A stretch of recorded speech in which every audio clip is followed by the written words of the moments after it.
What on earth is Tai Chi? Is it a dance? Is it swimming in the air? Is it a martial art? And most importantly, what's the point of doing it anyway? Well, in the book, The Power of Tai Chi Chuan, I attempt to answer those questions and more. In the book, you'll discover the 3 big benefits of Tai Chi Chuan, examples of how you can apply Tai Chi to your life, and even some basic exercises to try out. You can find the book in paperback or Kindle format on Amazon.com, or just visit warriorstrategy.com/products. Again, you can find the book in paperback or Kindle format on Amazon.com, or just visit warriorstrategy.com/products. Hello there, this is Robin Gamble. Welcome to the Scholar Warrior podcast. Now, the idea of the Scholar Warrior has been around for thousands of years across many great cultures.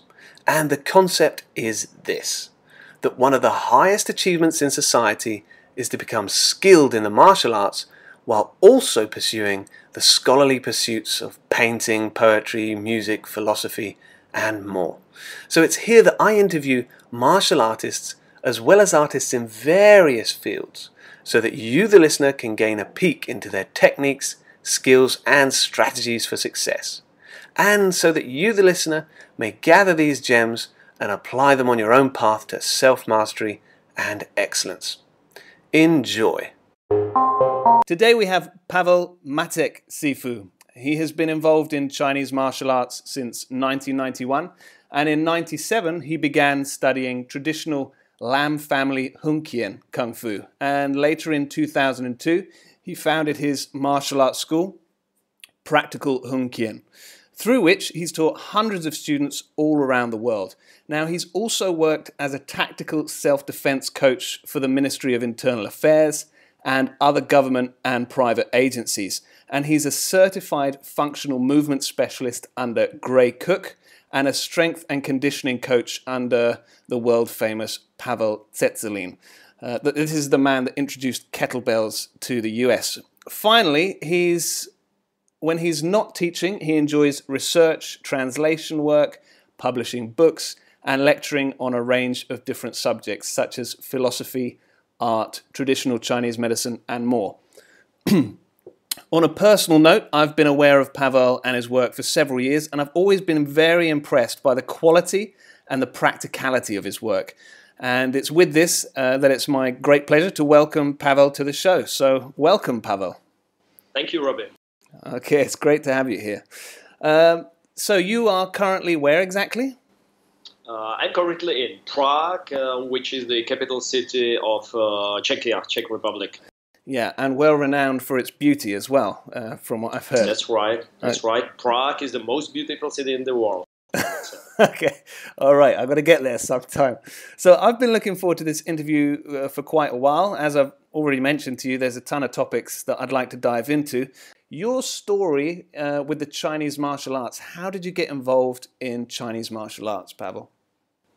Actually, one of my friends at the basic school, his family was in Beijing. They were like on the Czech embassy in Beijing. And they came back in the early 1980s, back to former Czechoslovakia. And they brought all those tastes with Bruce Lee and Jackie Chan movies and stuff. We are watching that as a kid, and of course we loved it, right? But at that time there was no Chinese martial arts school in our country, so I enrolled in judo, trained judo for some time. And after the revolution in 1989, there were few kung fu schools already here established. So in 1991, I started to train in one of them. It was a mix of various styles, mainly Hong Kong and Chow Lai Fat. Okay, so what was it you found unique about Chinese Kung Fu, as it were? I mean, you said you were exposed to maybe judo and other kinds of martial arts, but what was it unique about the Chinese arts that tickled your I think taste? I think it was the movies that got me attracted into it, right? So at that time, there was no like hero judo movie or karate movie or stuff like that. So everybody wanted to be like Jackie Chan or Bruce Lee. We loved the old Shaw Brothers movies, right? So I would say it was just coincidence. There wasn't any research like, oh, Chinese martial arts have this and that, and and the martial arts don't have it, right? In the end, we all know that more important is the school, the teacher, and the method than the actual style. So it doesn't matter if it's Chinese or Japanese or Korean or modern MMA, right? The school is all right. If the teacher is good, if the method is good, then it works out pretty good. That's what my students usually ask me when they move, let's say to other city or maybe to other country. They ask me, "Oh, Sifu, where can I find a good Hongkong school, right, to Hmm. continue my studies?" And I always tell them, it doesn't matter, just look for a good martial arts school. Doesn't matter if it's a modern sport combat, self-defense, or some of the traditional styles. Doesn't matter, Japanese or Chinese. Important thing is good teacher and good method. Okay, wow, that's quite refreshing. That's not the typical attitude of many traditional martial artists, right? uh, Yes, might be. We are in kind of like a close circle of open-minded persons. I have a few very good friends, highly skilled martial artists, such as Michael Goodwin from San Francisco, David Rogers from England, and those gentlemen are, true martial artists, very open-minded. So I think they would give the same answer. Actually, right now I have two students in China studying Chen Tai Chi Chuan, which some people might say it's like complete opposite of a hard style Hongkong that we do, But it was upon my recommendation. Okay, you learn the yin side of the martial arts, and when you combine it with the more yang side of our styles, you'll be a better person and better fighter and better practitioner of martial arts. Okay, so you think finding that balance between hard and soft is quite important? That's, in my opinion, that's crucial. We have 12 principles, 12 bridges in Hongkong, and first two are hard and soft. So Right. people usually think, oh, okay, this style is hard, let's say Hongkong, right, or Japanese karate.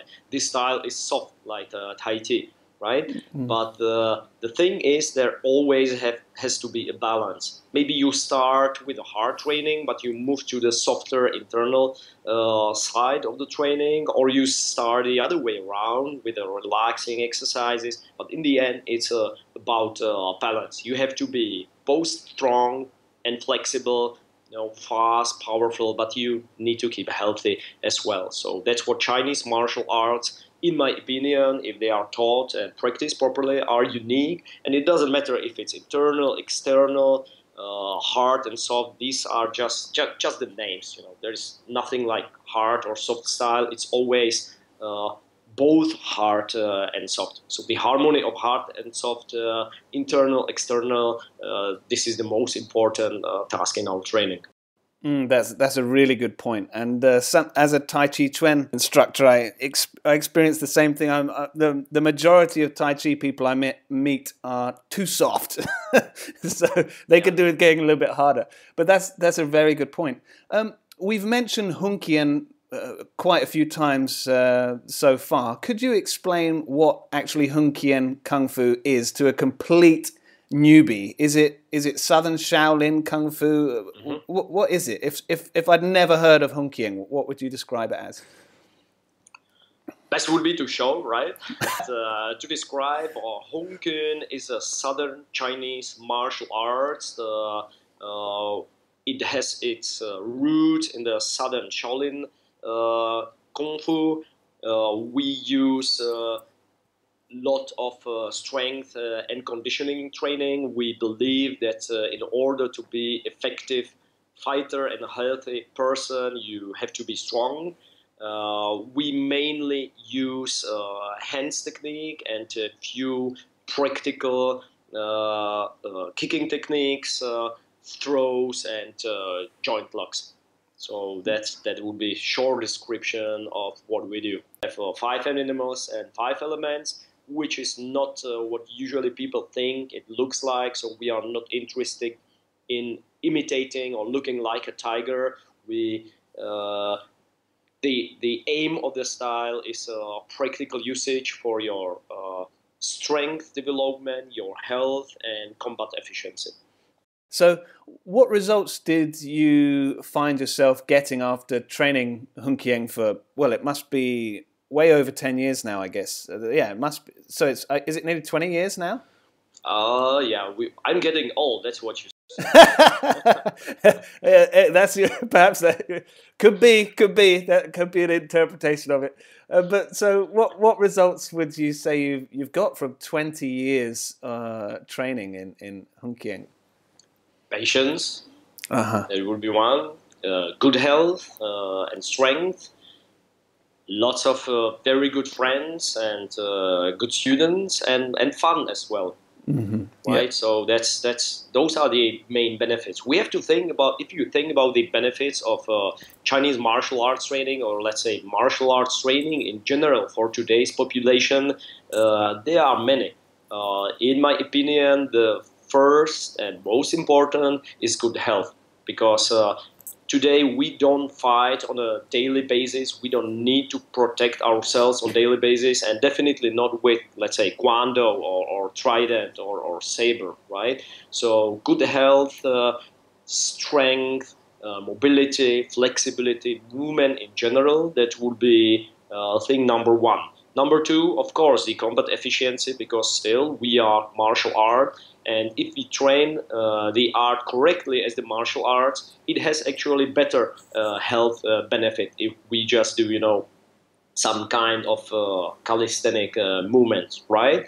And third would be personal development.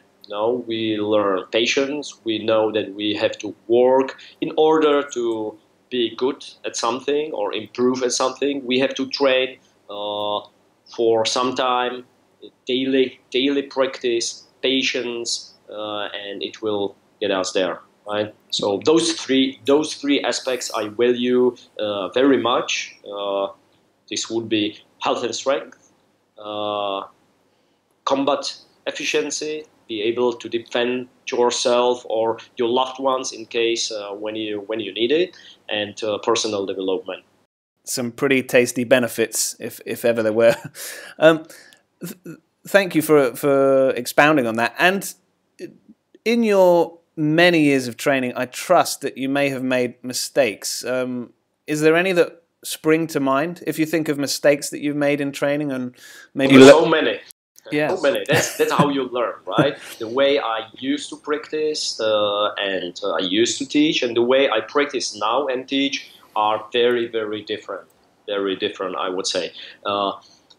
I would say one of my turning points that we'll get in my life, and we'll get to that later, I guess, was meeting my strength master, Pavel, and his teaching. And I have adopted many of the principles that I learned from him to my martial arts training, which is basically less is more, less is more, less is better. I train and I teach less stuff, and I focus on mastering the details and applying various principles to the training. I learned from him excellent methodology of not only training but as well teaching. Principle based, I would say. Right. So I train less stuff, and I try to do it better. And I'm not worried that the training is not like that. I'm not training everything. That it's not comprehensive. It is. If you get good at something, you will get good at everything else. That's a big thing. That's a big thing, especially for people that are trying to master anything. Actually, I think that's great advice. and and to stop people feeling perhaps overwhelmed when they start to learn something, that they can just focus on one or two things and just do those well, and they're going to get results. Yeah. Yes, one of my colleagues, a strong first, Macek, who is also a highly skilled martial artist of numerous styles. I think he said what you should strive to do is to do 1 inch wide and 1 mile deep instead the opposite. So that's what we do. Shifting a little bit, I thought it might be fun just to maybe for a couple of minutes mention some of the really famous people from your style of kung fu. The two people that kind of spring to mind, Wong Fei Hong, who anybody that's watched any kung fu movies has probably seen Wong Fei Hong, right? And also Lam Sai Weng. I think both of those are quite interesting guys, but would you mind just chatting for a couple of minutes about those guys? And sure, those gentlemen are my kung fu ancestors of our lineage, right? Because our Lam family Honggun lineage goes directly to Lam Sai Weng and to Wong Fei Hong. And Wong Fei Hong is probably the most famous. I mean, I remember when I was in China years ago, maybe the first time, 2000, I was hearing, even in northern China, people were saying Wong Fei Hong, and then obviously I got into the Jet Li movies, and is it Once Upon a Time in China? So, is there any truth in the stories of Wong Fei Hong? He fought multiple opponents, and do you know any actual facts about Wong Fei Hong? Oh, his biography. We have a few of reliable Wang Fei Hong's biographies. Of course, what you see today in the movies is exaggeration, right? And especially the new ones with Jet Li. But if you check the old movies by Lau Ka Leung, the old Shaw Brothers movies, there is more truth than in the modern ones, right? What we know, he was highly skilled doctor of Chinese medicine. That's how he made living. He was a Tita doctor, bone setter, and he was high skilled martial artist as well. What I would emphasize about Wong Fei Hong, and this might be interesting information, basically what his style is called today, especially in China, it's called San Hongkun, which means new Hongkun. He learned the traditional southern Shaolin Kung Fu from his father and from other various teachers, but then he cross-trained and he learned from various other teachers, and he modified the old Hongkun quite considerably, right? So the old Hongkun was all short, narrow stances, short bridges, emphasis on power, but Wong Fei Hong has modified the system, expanded the system with long bridges of hapka and kicking techniques and other styles. So, when you hear people to talk about tradition and it's same as 200 years ago or 300 years ago, I'm not sure if it is what we want, right? So our ancestors, both Wang Fei Hong and Lam Sai Wing, they were more modern than our traditionalists today. They were thinking about improvement of the system, how to make it work better for various people. Some people, they like to strike, like they prefer close combat fighting. Other people like long range fighting. Some people will be good at kicks or wrestling techniques, right? So he changed the style quite a lot, and basically same goes to Lam Sai Wing. They were looking for the ways how to improve it, how to make it work better in the combat. Okay. That's that's a very good point. That's a very good point. I've encountered the same thing with people who are very, very tied to tradition and not realizing that the people that made the tradition were doing new things at that time. They were combined. They were basically what we call today Hongkun is a mix of various styles. In Chinese, they say it's Jabga, mix of few styles and families. Basically, it's a traditional MMA, if you like to say so. Yeah. I see. Okay. So what sort of person would you say is suited to Honkien? Of course, we can look at it like this. You might have a good body type for a certain style, but maybe you won't find a good teacher or a good style for your body type. So I would say not to worry about that. Just start training because if let's say I have a tall student and I have a shorter student, maybe a stocky guy or thin guy, stronger, weaker, their Hunkin will look differently and it will evolve, right? So when those two guys will learn some combat techniques and they will spar, each of them will use different techniques, tactics, and strategy. So I wouldn't say, of course, let's say, if you are strong and fast and flexible, and so you are a good student. You have a good body type for hockey, right? But it's not always the case, right? So if you start to train, you will get stronger and you will move better, and you will get faster. Okay, let's move on to the middle of the sandwich, as it were, and it would be great to talk about the practical and reality-based approach of your martial arts. I saw in your mission statement that many people regard the way that you do Honkin different to perhaps other schools. Could you tell us a little bit more about that? Yeah, I'm happy that they regard it different. I'm happy for that. Practical honkin, that's how I named our school, to emphasize the practical approach to training. When people see practical honkin, they always think that it's just about fighting, fighting, fighting, right? Those guys are sparring all the time, but I don't think it's necessarily the case. Practical honkin means practical usage of traditional martial art for today's environment. So we combat the chair, right, a lot. So that's one aspect of the practical honke, health and strength. We combat the modern lifestyle. So that's one thing that I would like to emphasize. It's not only like the physical combat with the adversary.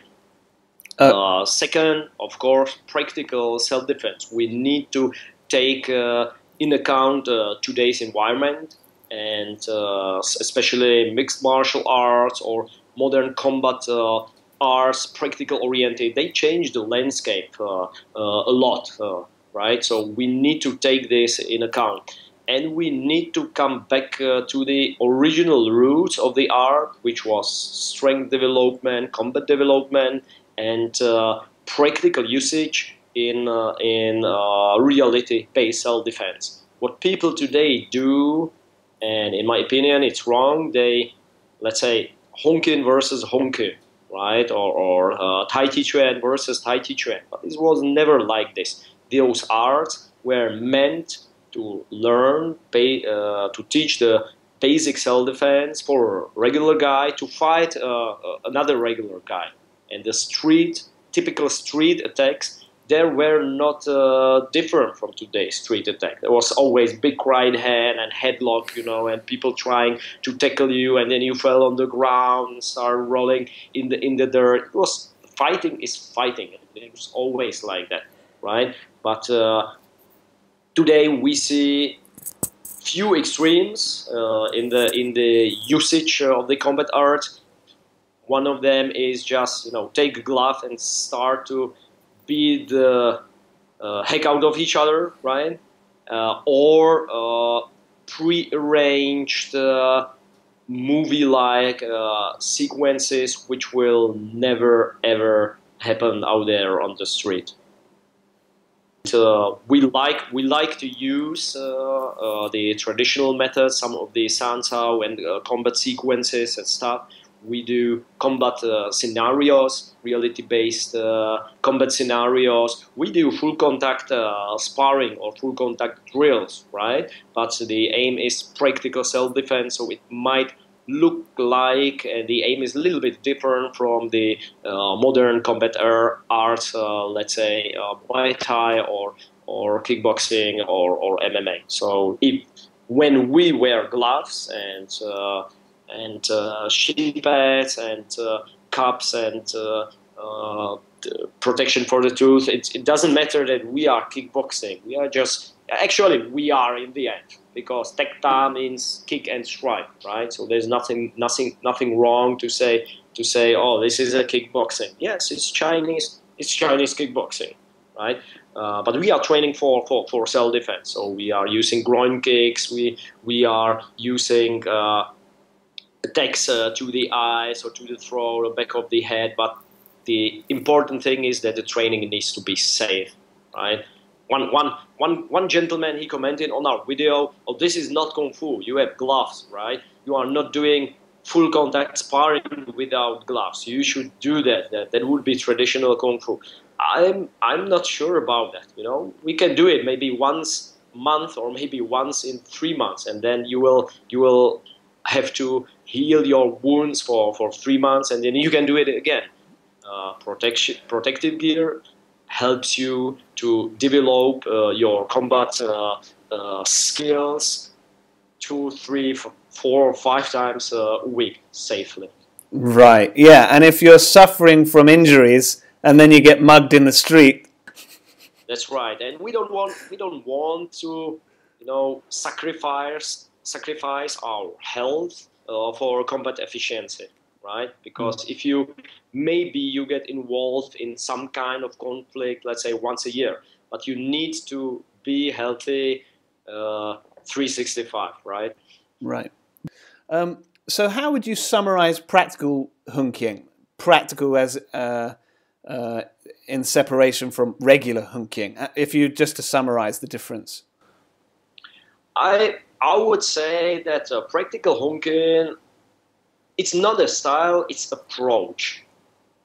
It means systematical and methodical development of your strength, conditioning, and combat skills. Traditional martial art suited for modern environment. So I'm not saying we are better than others. I'm saying that we are pretty good. Okay. So if a traditional martial artist was listening, how is there any kind of suggestions from your practical approach that you could give to them which would maybe make what they do more effective?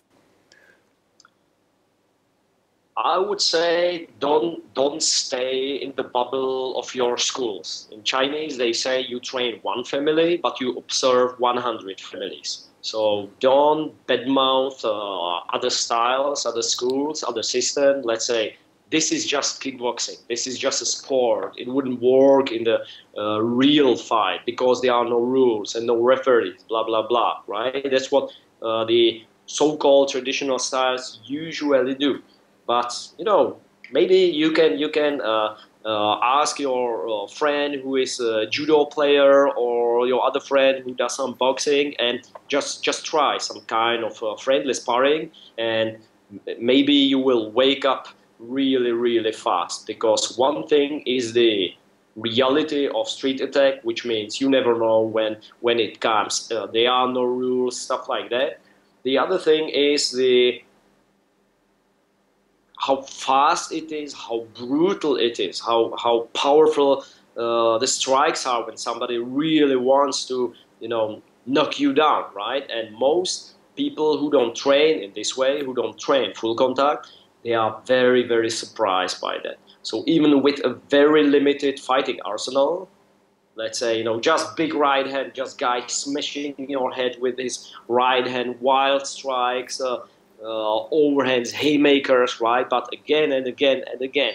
And you suddenly find out that all your 108 counters against a straight punch doesn't work. Doesn't work at all, because you are not ready for the brutality and speed and aggressiveness of the real attack. Yeah. So I would say, you know, just of course train in your school, train with your sparring partners, but you have to cross train. It's not an insult to your teacher if you join another seminar or train with a friend, let's say cross train or spar, right? Make sure you let know your teacher. If your teacher is a good teacher and open-minded, he will tell you, yeah, sure, why not? Learn more. Be a better martial artist, better person, right? Not all the teachers know everything. I certainly don't.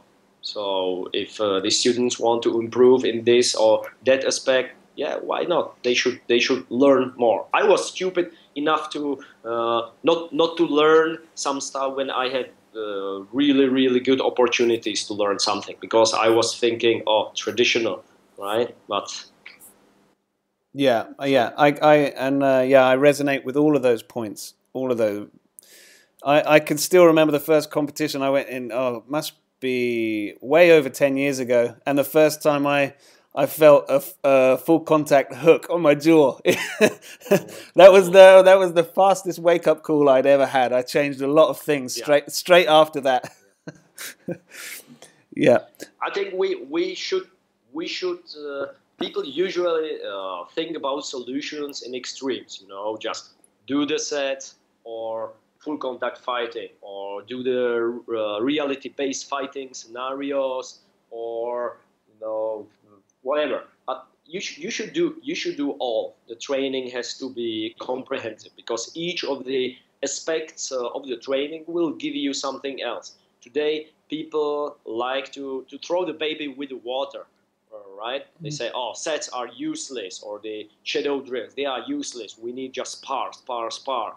I also don't think it's the right approach. You have to use the right tool for right purpose at the right time, and then it all clicks together. They say, oh, wow. And one aspect of the training will improve the another aspect. Your sparring will improve your set. Your set will improve your application drills. Your application drills will improve your sparring. And it's a constant check and recheck. Switching a little bit in subjects now and moving on to strength and conditioning. Mm-hmm. I'd love to know more of your story of the strength and conditioning and how that journey took place, because I see that you worked with Gray Cook. It would be great to know a little bit more about that, and obviously working with Pavel Tetzelin, who you've already mentioned. Could you tell us a little bit about that story? Uh, I was always looking for the best ways of strength and conditioning for martial arts. And around 2006, I guess, I found a book called Naked Warrior by Russian master Pavel Tetzelin.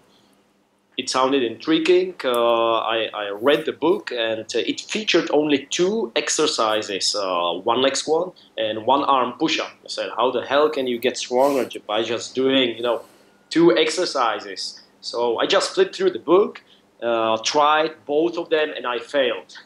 I couldn't do a single one-arm push-up or one leg squat, right? So then I started to read the book again from the beginning. And what I actually found that most of the principles that Pavel is talking about in the book, I already know from my Chinese martial arts training, how to use your lead, how to use the corkscrew principles, how to use the breathing and stuff like that. It just never occurred to me to use that for strength training, martial arts or internal training concepts like from our Iron Thread set, right? So I followed the book, follow his advice and his method, and in about 3 days I could do one leg squat and one arm push up, and I was pretty impressed by the system and by the methodology. Uh, Both in San Francisco and later in China, I met traditional Chinese tools for strength development called sekso, stone locks, or muki pai, or wooden ears that were used by the various southern Chinese martial arts, and they look pretty similar to kettlebells that Pavel was promoting at that time. So I bought a whole set of kettlebells and started to experiment, train on my own. At that time, I already knew that I have to take the slow way, the patient way. So I stayed with the light weights. I was working on the basics, and eventually I decided that I want to meet Pavel, and I want to get certified in a kettlebell lifting. So both me and my wife, Justina, uh, we jump on a pretty hard prep program for like 8 months. Eventually came to Italy, met Pavel, get certified, and as it is said, the rest is a history. I definitely have to say that it's one of the turning points in my life, meeting Pavel and his teaching, and I can't thank him enough improving not only the strength, but quality of life in general, because he's a true master of his art, and I learned so much more from him than just how to lift kettlebell properly.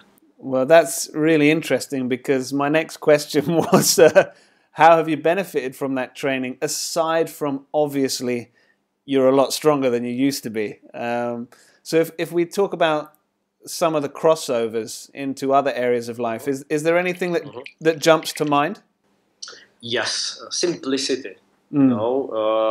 It's when I met Pavel and his teaching, let's say most of his programs feature just 2 or 3 exercises, right? And if you develop a reasonable level of strength in these, then you will get stronger everywhere else. So you spend a couple of months on one program using certain tools, let's say either body weight or kettlebell or barbell. Those are the 3 main weapons that we use, the 3 main weapons against weakness that we use at Strong First.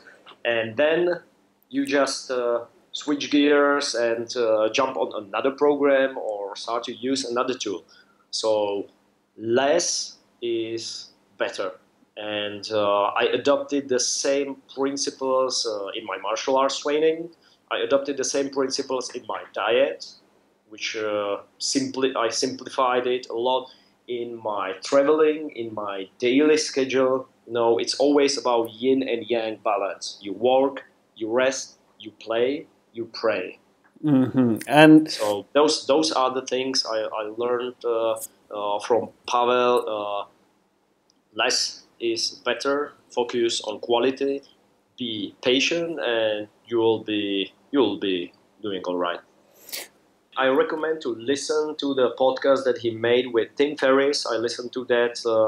I heard it maybe 10 times already, and there are some real gems in that very, very good interview, very good podcast. Yeah, I've also heard it and highly recommend it. And the approach does feel very similar to Zen. There seem to be quite a lot of crossover there, and he seems like quite a Zen person to me. Very direct, very simple, very effective. Yes. Yeah.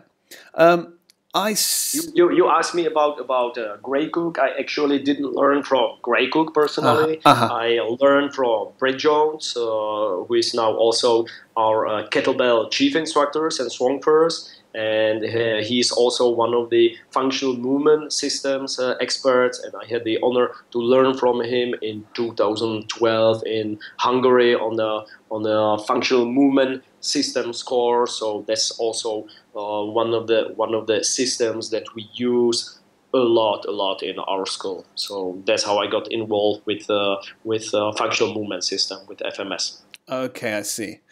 And I seem to remember seeing you, perhaps on social media, that you now train or do rehab work with professional MMA fighters. Is that correct? Yes, that's right. Because I have a martial arts school, martial arts studio, and I have strength and conditioning gym as well. So, of course, my martial arts students, they also train Strong First based strength and conditioning. But in my strength and conditioning gym, we have people of various sports. They may be volleyball players or runners or guys doing triathlon, and we have also MMA fighters. One of the best, if not the best, MMA gym, Penta gym in Czech Republic. They asked me if I could take care of the strength and conditioning preparation of their fighters. So I gladly agreed, and I am very happy with that, and I hope they are also happy with that, right? Good guys, good guys. Hard working, very good working ethics, very humble, very polite, not what people usually think about MMA fighters. So I have to give credit to them and to their teacher, Dan Barták.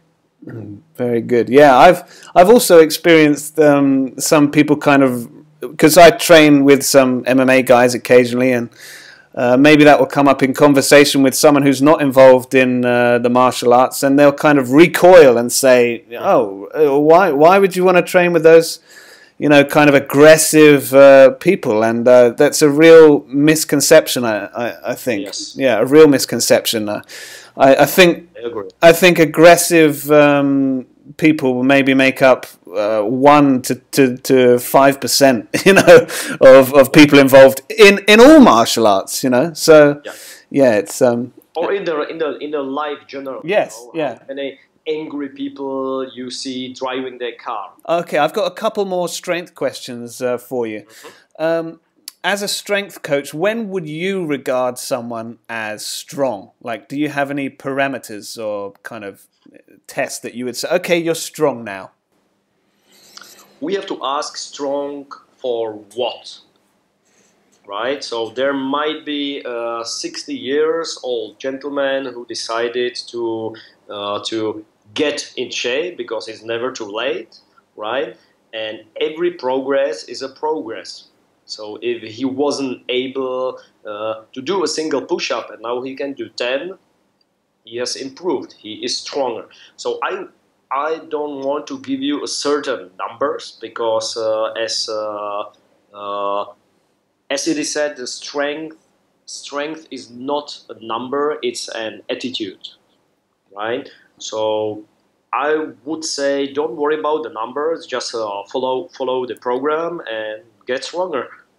Mm-hmm. I'll give you certain parameters what my master Pavel says, like entry level strong. Let's say double body weight deadlift for gentlemen, or half body weight kettlebell military press, one arm. Mm-hmm. So that would be something that we can. You are not strong, but you are not weak anymore.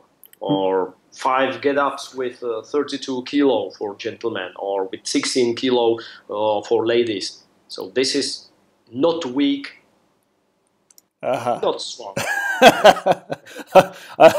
Okay, I think I need to come over and see you. Okay, that's a great answer. Most important thing in strength training as well as martial arts training is patience. Currently, I'm on a strength program written by Pavel called Simple and Sinister, which features only 2 exercises: kettlebell swing and kettlebell get up. And I'm on the program for 1 year right now, without a change. 12 months of swings and get ups, and I loved every training session. I got so much stronger, not only in those 2 lifts, but I did a couple of tests about the transfer of kettlebell lifting to other modalities. I tested my deadlift, I tested handstand push-ups or pull-ups or stuff like that, and I was very, very surprised, and I'm not planning to stop right now. I want to get even more strong. But the thing is, no hurry.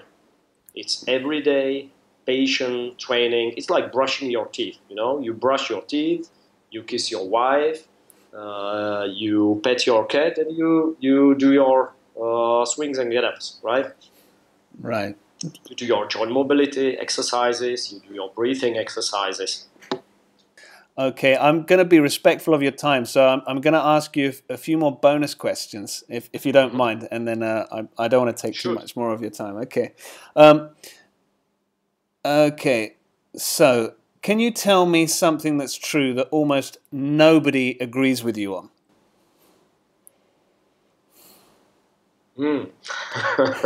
That's a tricky question. Well, you don't have to. We can move on if you want. I've got a couple of other fun. The thing is when you truly believe in something and when you do something and you do it right, you will have lots of fans and you will have lots of haters. It's always like that. And the more fans you have, the more haters you have. So I listen to the critics, but I really don't care about the haters. So I honestly I don't know. I don't know. There is something like lots of people say, "No, you're wrong. This is wrong." No, honestly I don't know.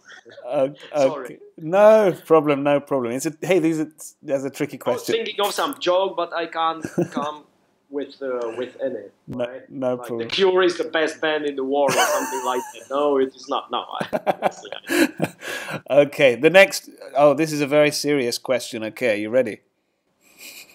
okay. What would you do in the event of a zombie apocalypse, Pavel? I don't like zombie movies, so I'm think I'm not prepared for a zombie apocalypse. I have plenty of weapons and I have some kind of idea what to do with the zombie. So we have some sharp kwandos, we have some tridents. So I think our gym is very well prepared for the zombie apocalypse.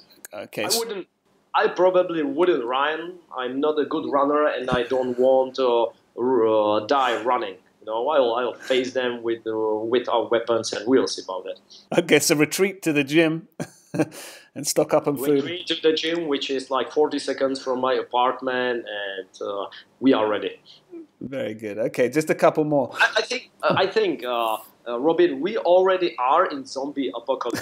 Because many hunched people on the streets, looking to their phones and moving like they can't walk. So I think the zombie apocalypse is already here, and we fight it with what we do, with our daily practice. Could you tell me one of your favorite quotes? Simplicity is the ultimate sophistication. Beautiful. I would add simplicity is the ultimate sophistication. So we want to do simple stuff, but we want to do it really, really well. So it becomes complex. It's both simple and complex. So simplicity is the ultimate sophistication. You can have dinner with 3 people, living or dead. Who would you choose? Lam Sai Wing. That would be one. My grandmaster Lam Jo, who has passed away in 2012. I had many dinners with him, and I regret that I didn't ask more questions and didn't learn more.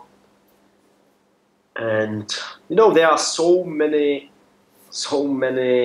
interesting people, both living or who already passed away, that it's hard to choose. I think what we should do, we should have dinner with people that are alive, that we value, that we love, because they won't be here forever, and neither we. So I would probably, if I can change my answer, I would probably focus on having dinner with as many of my good friends and teachers and family members as I can. Great. Okay, I'm going to ask you just some roundup question here. What's the mission for the future, Pavel? Stay the course. Okay. That's the mission. Train, teach, enjoy life. And generally, I am very fortunate man to have a very supportive family. My mother, my brother, my wife, Justina, who is always supportive in all my crazy ideas. I am very fortunate to have great teachers, both in martial arts, my Sifu Lam Chan Singh and his family, my strength master Pavel Tsatsulin, and instructors of Strong First. So I'm very fortunate man, I have to say. So I would like to thank them all for their help and support. And many of the listeners and the clients that I work with, they're normally professional people and they're dealing with stress. Have you got any like final words of advice for them? Breathe in, breathe out, repeat. And where can people find out more about you, Pavel? How can they get in contact with you? Okay, just enter Pavel Macek into Google, and I shall probably pop out. Our website is called Practical Hongkun. Practical, you know how to spell it. Hongkun is spelled HUNGKYUN. Practicalhongkun.com. We post quite a lot of articles. So if you go through the archive, there are hopefully some interesting articles for your listeners. We are on a newsletter, Facebook page, so that would be my my Chinese martial arts website. The rest of the websites is unfortunate in Czech. I would suggest to your listeners to check out the international website of our Strong First family, which is strongfirst.com. Then they can learn more about getting stronger, moving better, and being healthier. So strongfirst.com. Very good. Excellent. Pavel, thank you so much for your time. I really, really enjoyed this, and I think the people that listen are going to get a ton of benefit out of it. So thanks so much for your time.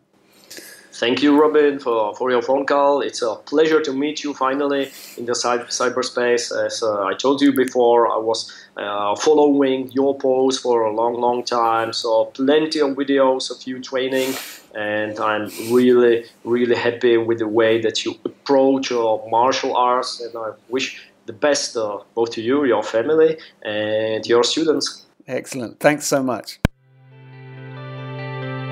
Hey guys and girls, before you go, I want to tell you about the Mindfulness for Modern Life bundle I've created for you. You can get this for free when you sign up for updates at warriorstrategy.com. Now in this bundle, you're going to get an 8 Tai Chi Chuan Performance Enhancers PDF, a powerful Qigong video, and a mindfulness audio track. So what are you waiting for? Head on over to warriorstrategy.com. Hey, this is Robin Gamble, thanking you for listening, hoping you enjoyed the content, and kindly asking you to share with your friends if you did. Thanks again, and see you next time.